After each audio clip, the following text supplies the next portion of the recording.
And looks like I'm live. Yes, alright. Whew. If you just do it, things will turn out okay. Hey everyone, it's Night here. And wow.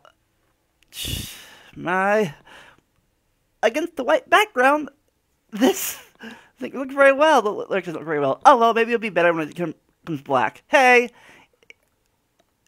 I'm myself for now at least. Hopefully others will join me soon. But I am Splatfesting today because it's Splatoon 2 Splatfest.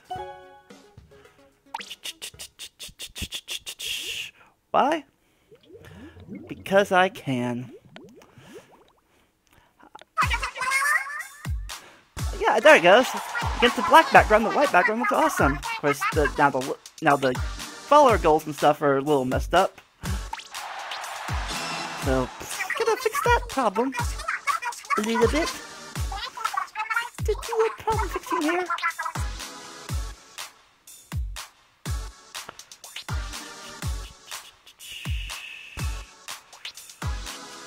Let's see,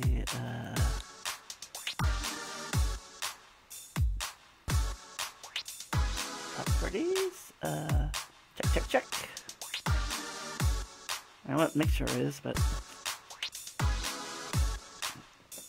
don't really care that much either. Air color.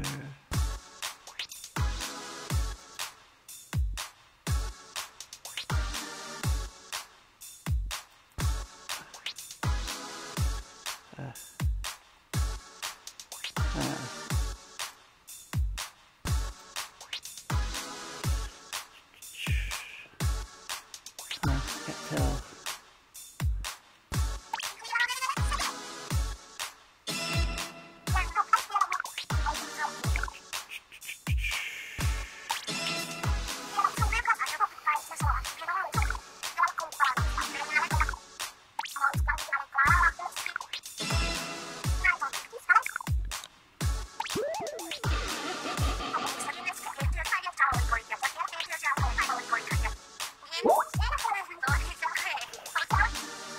Yep, it sure is, Snick. It sure is.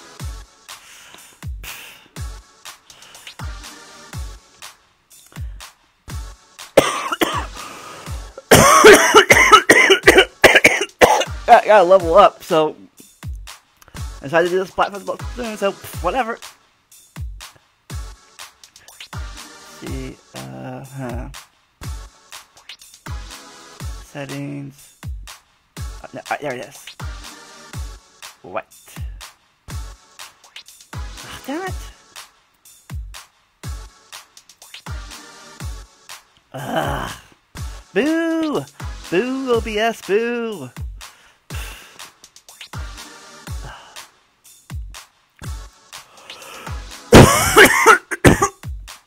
Ugh, God.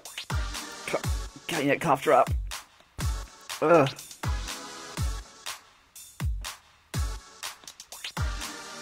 Come on.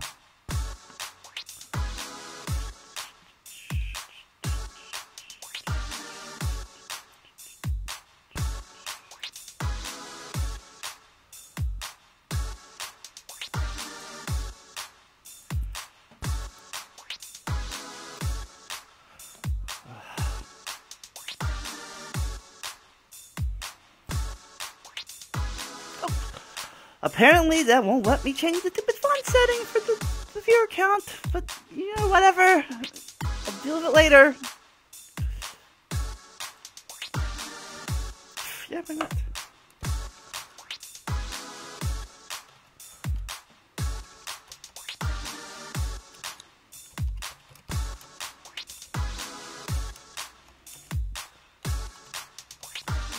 To get a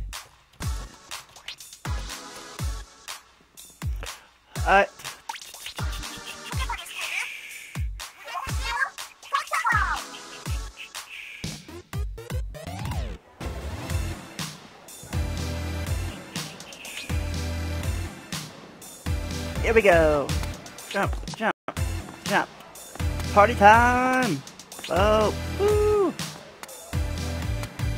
I guess I can see a little bit.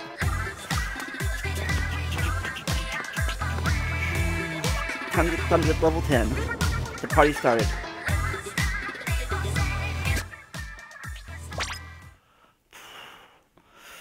Ooh, got my caffeine.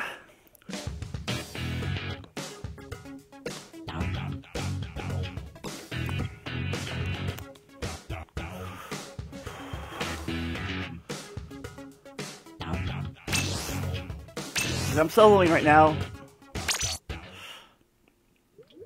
The others haven't joined yet.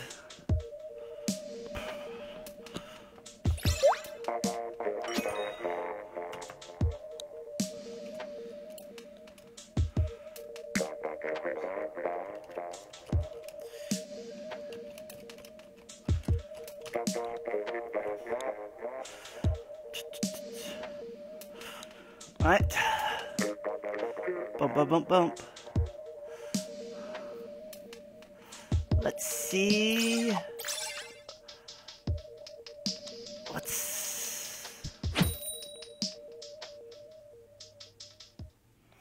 Bump.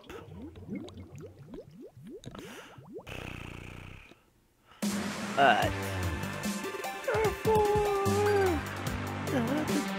Press the answer on Skype. I am purple, I guess.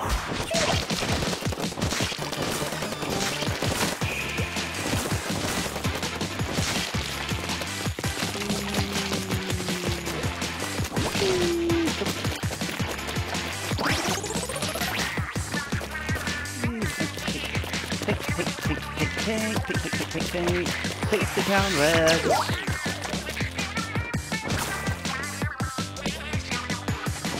Okay. Guess I'm doing solos a little bit more, so yay, that's cool.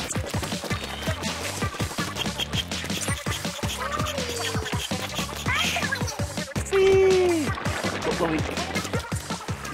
Refill!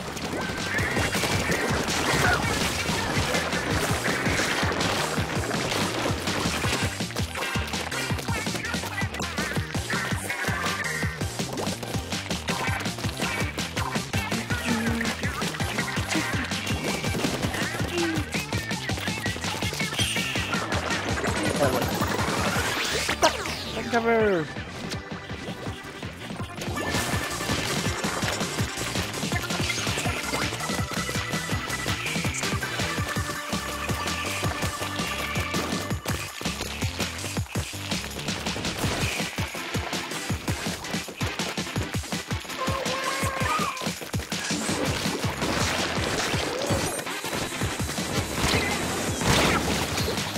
Oh man, I got spotted.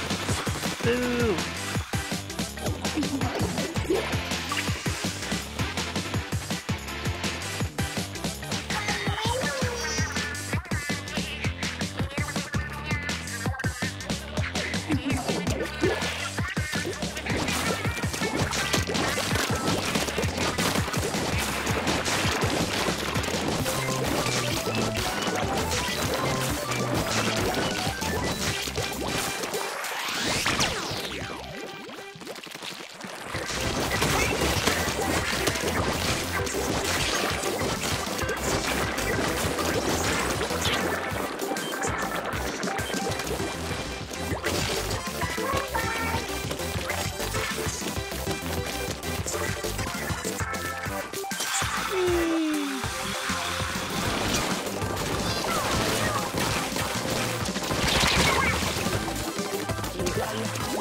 Damn. Oh well.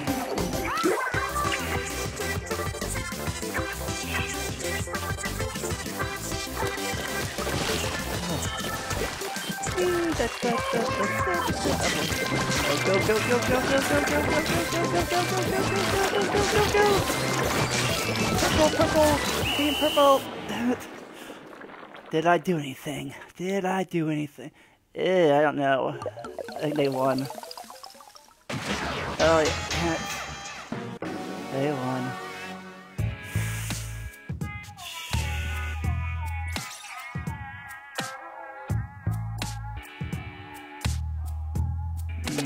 none of the viewing.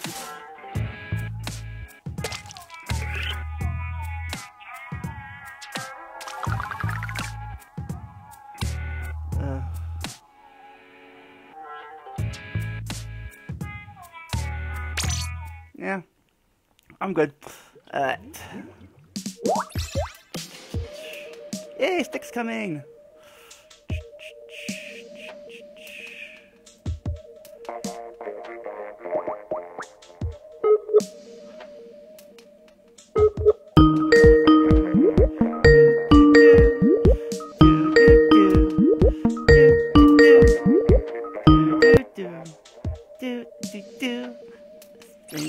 Stop. Got that pumming now. You hear me?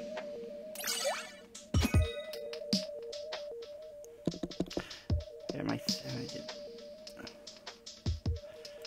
ugh, great. I gotta fix this.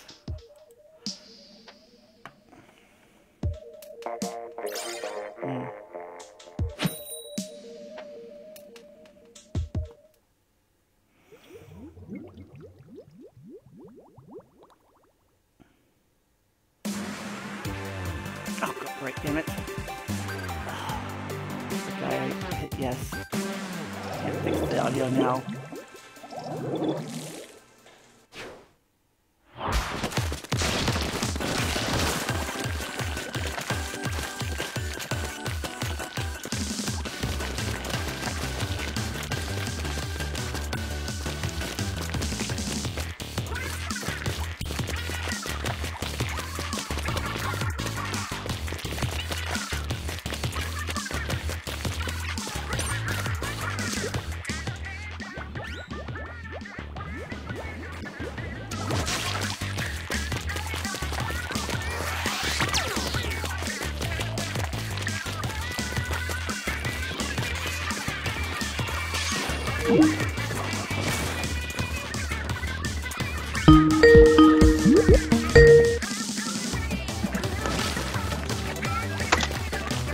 Was the call?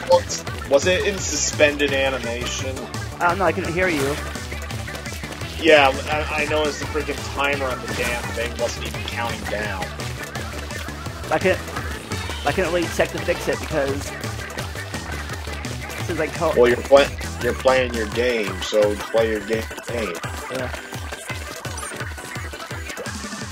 Freaking, is this live? Yep. Oh, it is. Sure is. Do you hear my game in the background? Because I'm gonna have to lower it. A little bit. You hear it? Hey, you watching the stream? You hear my voice on the stream? You don't hear your voice and my voice in the game on the stream? Yeah, let's see.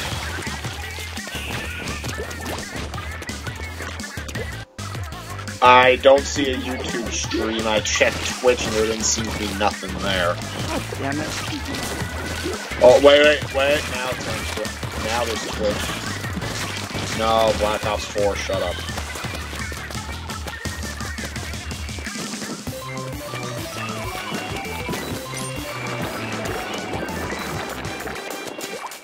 Oh, Black Ops 4, shut up. Alright, are our voices heard? I heard my voice. You don't hear my voice? I'm trying to... Hang on. Alright.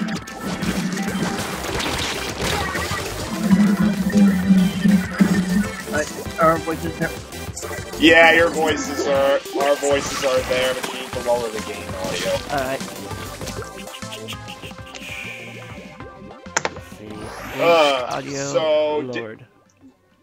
Like I messaged you, I'm playing Front Mission right now, specifically Front Mission 4. I still have a lot of catching up to do, so I decided to start early. Yeah, well, go on ahead, because, well, the thing is, well, you know my Splatoon freakout I had back during the summer, and the thing is, I still can get burned out from the game pretty quickly. That's why when I play, like, it needs to be, like, in short bursts. Like, if I was told to play Splatoon for, like, a full 12-hour period, I'd be wanting to shut it off after, like, maybe 3. That's cool. I get bored of stuff easily, too. No, my problem with Splatoon is just because My big thing is how they only let you play on 2 maps every 2 hours. Like that, and like that's the thing. Like if you see the same, like, and oftentimes they put you on the same map 2, 3, maybe 4 times in a row. I get bored of it easily. Yeah, well, I guess the good thing about that is, I guess if you have a team, you can do strategy. Like, you take the rocks, I'll take the ceiling, and you... I mean, I guess that's the idea, but I don't like that idea. And plus, I guess you know the terrain well enough to know where to go. But to me, like, all the maps are, like, different variations of blocks and whatnot. Hey, so you want to talk about Halloween? The movie? Yeah, spoiler. Because it looks like today on podcast we're just kind of talking Splatoon. So spoiler alert, we're talking about Halloween right now. So let me change the topic. Yeah, I'll talk about. I mean, if this is the podcast episode right now, then yeah, it sure is. It. So, and let it just end. And it's a casual thing. It doesn't have to end at 2 hours. Because it's likely Adam and Brandon aren't going to show until maybe 9 or 10. Yep, and since Jesse's gonna be here today, you can talk about the spoiler. Yeah, Jesse's the only person who cares about spoilers. Like, Adam's not going to see it, Brandon's not going to see it, you're not going to see it. Jesse, he's probably not going to see it, but he's going to get it on Blu-ray. He does want to see it, though. Yeah. His parents apparently went to go see it. God. Oh. Oh, by the way, it doesn't look like you're live on YouTube, unless that's intentional. I have no idea anymore how that...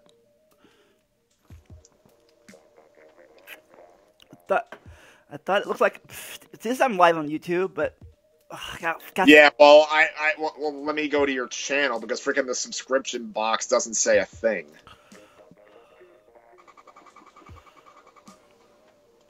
Hang on. Going to your channel.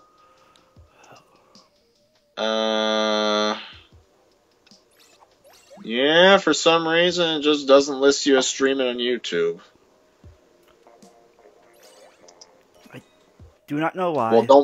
Well, don't play with it now. You can always upload it on there later. Yeah, true. But I'm streaming on Twitch right now. Well, yeah, I saw you on Twitch. Okay. So here's my thoughts on Halloween. I thought it was good. Like, I definitely had never gotten to see, like, big times. Not counting Happy Death Day, I have never seen a slasher movie in theaters until now. Like all the classic slasher movies, like frickin' Halloween, Friday the 13th, Nightmare on Elm Street, Scream, all of that I had never seen in theaters until I went to go see Halloween today. Yeah, I never saw only slasher film I ever saw for this one was Nightmare on Elm Street Part 5, The Dream Child, when I was 10, and I saw it at some camp thing, and I was like, ugh, didn't like it very much. Unless you count. Yeah. Yeah, I don't think, is it a slasher movie? It's not really a slasher movie. I would say a slasher movie is a movie that usually has a human, like, not like a supernatural horror movie villain, like a monster or anything like that. It's more, usually it's a human killer, and their weapon of choice is a blade of some kind. Like, Michael Myers uses a knife, Jason Voorhees uses a machete. Freddy is probably one of the only supernatural slasher villains there is, but he uses, like, the claw glove or whatever it is. And then, of course, Scream just uses a knife, Ghostface. So, and you also have Leatherface, who uses a chainsaw. So, no, it would not be a slasher movie. It's more of a monster movie.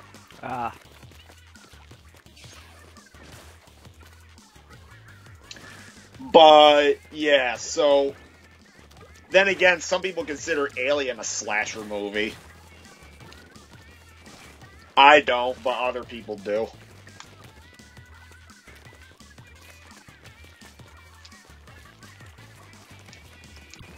So, yeah, I did think Halloween was good, like, because the thing is, it ignores all the movies except the first one. Yeah, that's the thing about Halloween. It's more complicated than the Zelda timeline. Well, yeah, I'll tell you this much. When I first found out, when I knew about all the movies beforehand, I thought 4 through 6 and H2O were in the same timeline. Apparently, they're not. Yeah. I mean, supposedly there was a comic that tried to tie the Curse of Michael Myers with H2O, but frickin', the comic was rendered non-canon by Resurrection.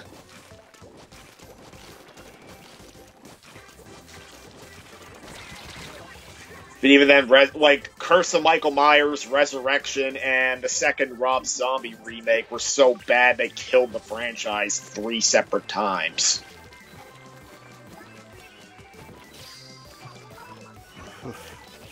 But, let's see. So from what I saw in the previews, they said, oh, that other movie, that was just the little girl was saying how that was just a tale. Well, no, in the trailer, like, freaking, in the original second movie, they claim the reason why Michael Myers is going after Laurie Strode is because, in actuality, she is his sister.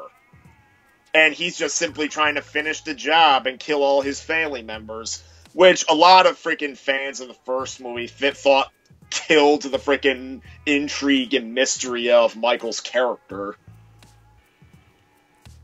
And that's one theme that the 2018 movie really addresses. Like, a lot of the characters in the movie, like, particularly the guy that's the successor to Dr. Loomis, like, they're, like, freaking, they want to, and, like, the journalists that you see in the trailer, they really want to find out why Michael does what he does, but the thing is, there is no explained reason. It's just left to the imagination.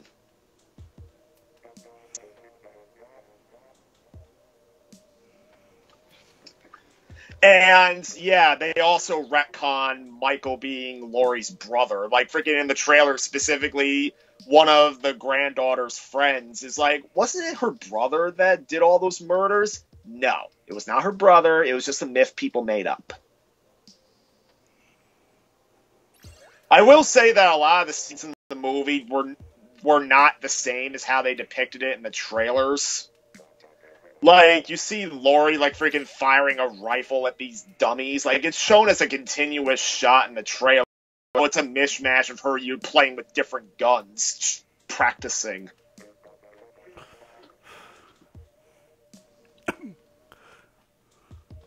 But, yeah, so... And then, there actually is a pretty nice theme of...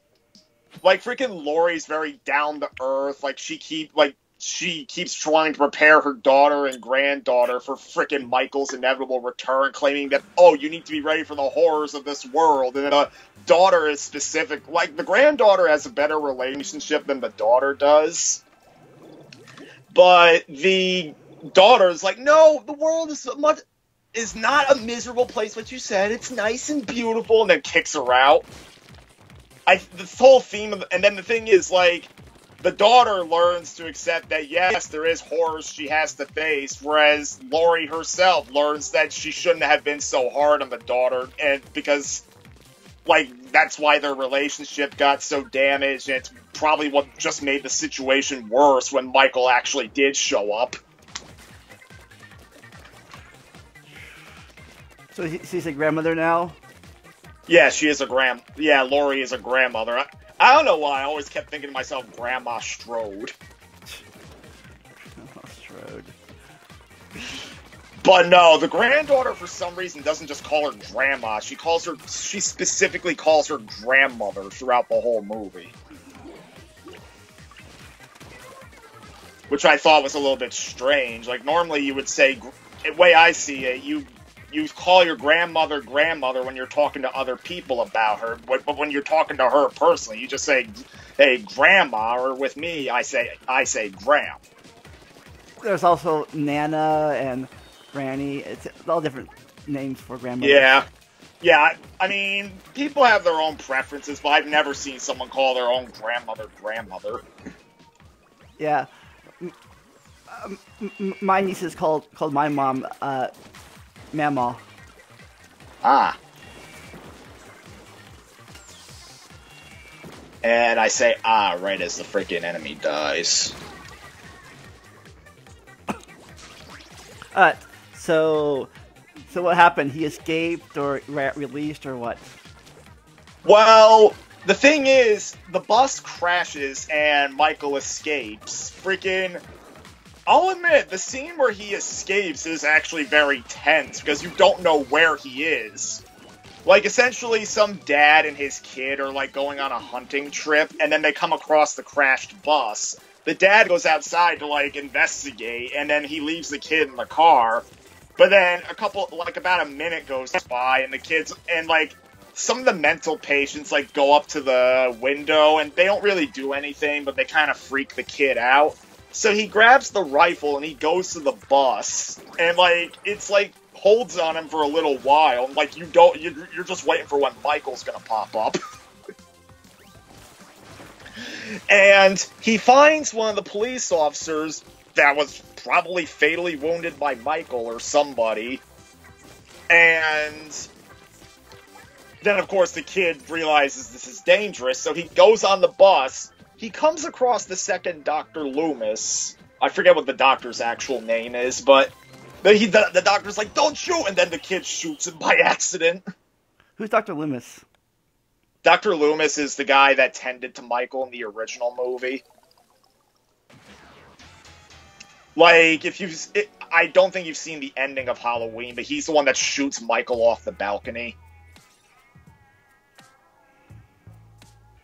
Yeah, I haven't seen any of the Halloween, so... Have you seen James Bond, any of the movies? Have you seen You Only Live Twice?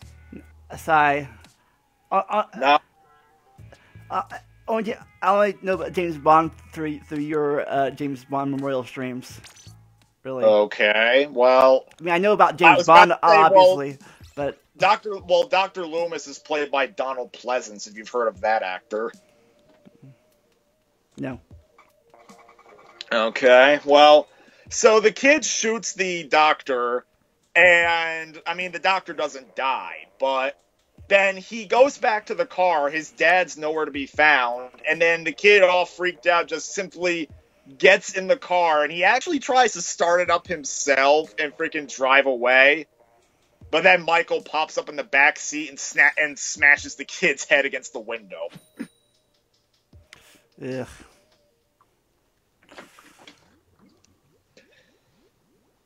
And also, the next couple of victims are actually... You know, in the trailer, you see one of the journalists hiding in a bathroom stall, and then Michael tries to break it down.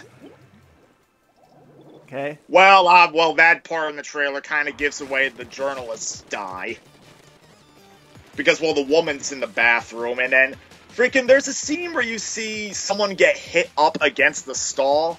That's not Michael hitting his head against the stall. That's actually the other journalist, the man, in a fight with Michael, and Michael slamming him against the stall.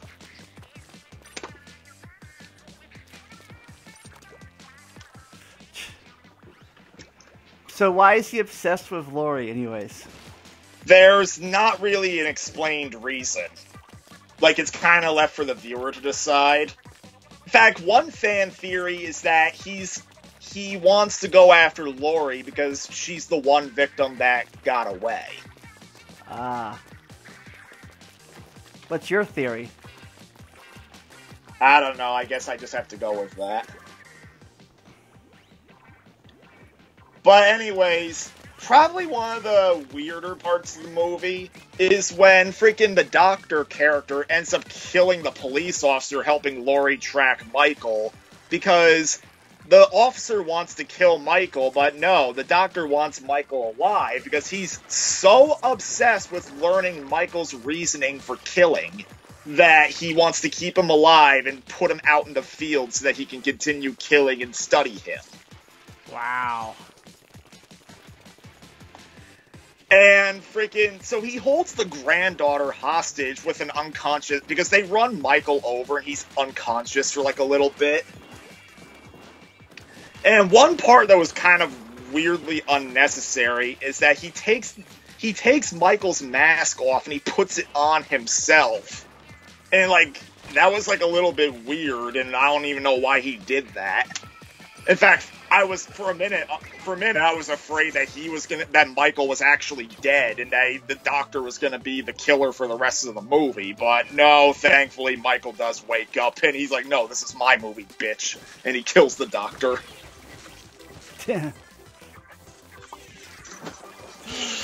And so what happened? So the way the doctor dies, so the doctor drives to where Laurie's like holed up, because she's like holed up in a house that's like heavily fortified, like complete with like electric gate, all security cameras, and even like a freaking hidden bunker.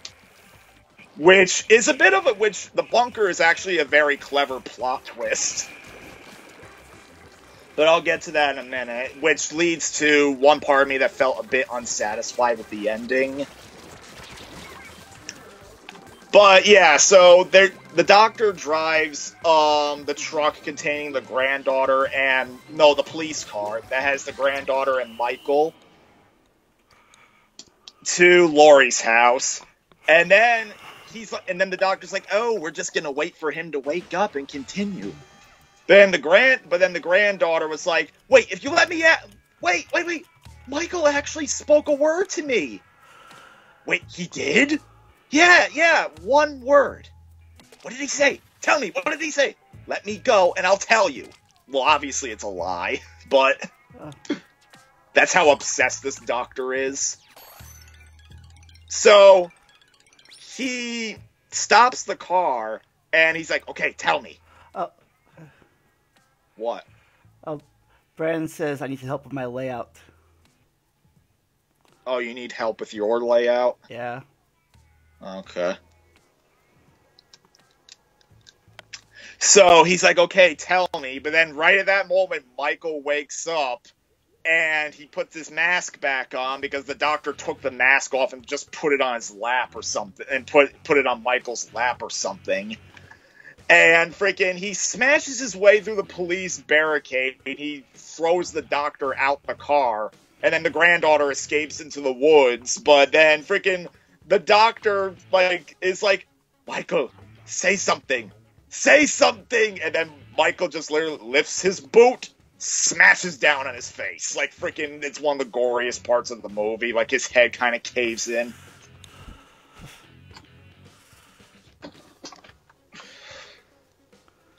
But then we have the finale part. So, essentially, the only surviving people are Laurie, the daughter, and the granddaughter. And freaking, Laurie gets into a bit of a... She's, like, searching the whole house for Michael. She gets into a fight scene with him. She gets knocked off the balcony in, like, a clever role reversal of the original movie. Like, she gets knocked off the balcony, Michael looks ahead, but then he hears the granddaughter coming in the house looking for her mom. But then he looks back, he sees Laurie's gone. Boy, no crying.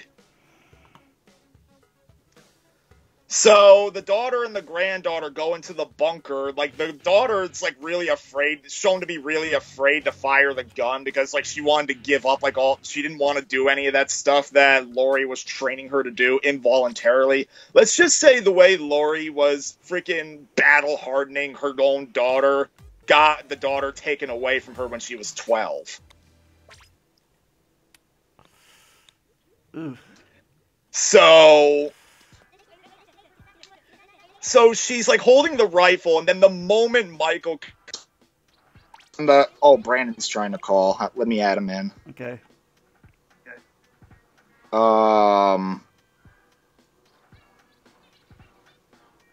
Let me get back in. Yo! Add.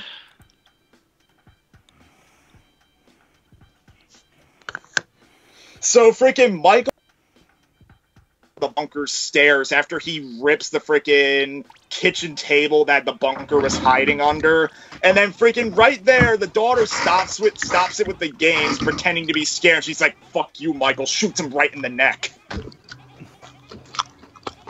Scary movies. And then he falls down the stairs, and then here's the twist with the bunker. It wasn't meant to protect the Strode family. It was meant to lock Michael in there as they set the frickin' house on fire, and he burns down, and he presumably burns down with it.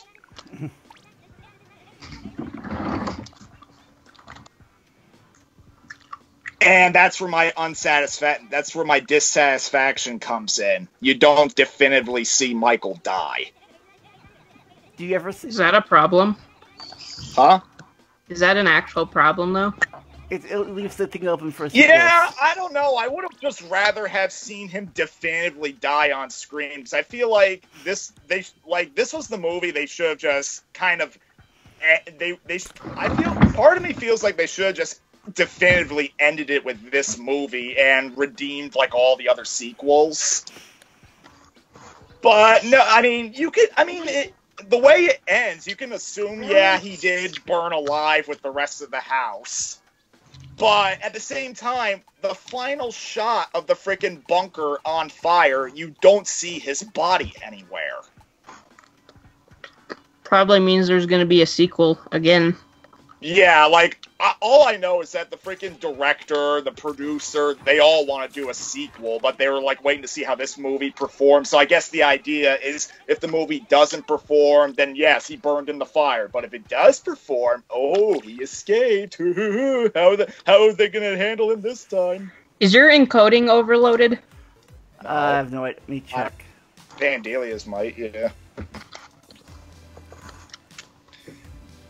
So, yeah, like, I don't know, I feel like they should have just definitively ended it with this one, but if they're gonna do a sequel, they better not screw it up. How do you check the encoding? If the encoding was overloaded on OBS, you'll see red text at the bottom. But in this case, it seems like you're just dropping a shitload of frames.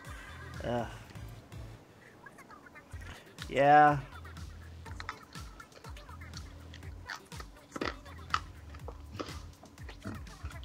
Like I am.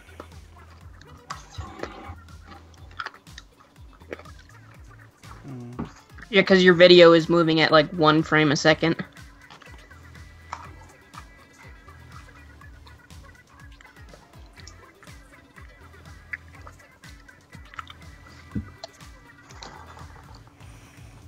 I had to end this for a second. Be back. Now, baby.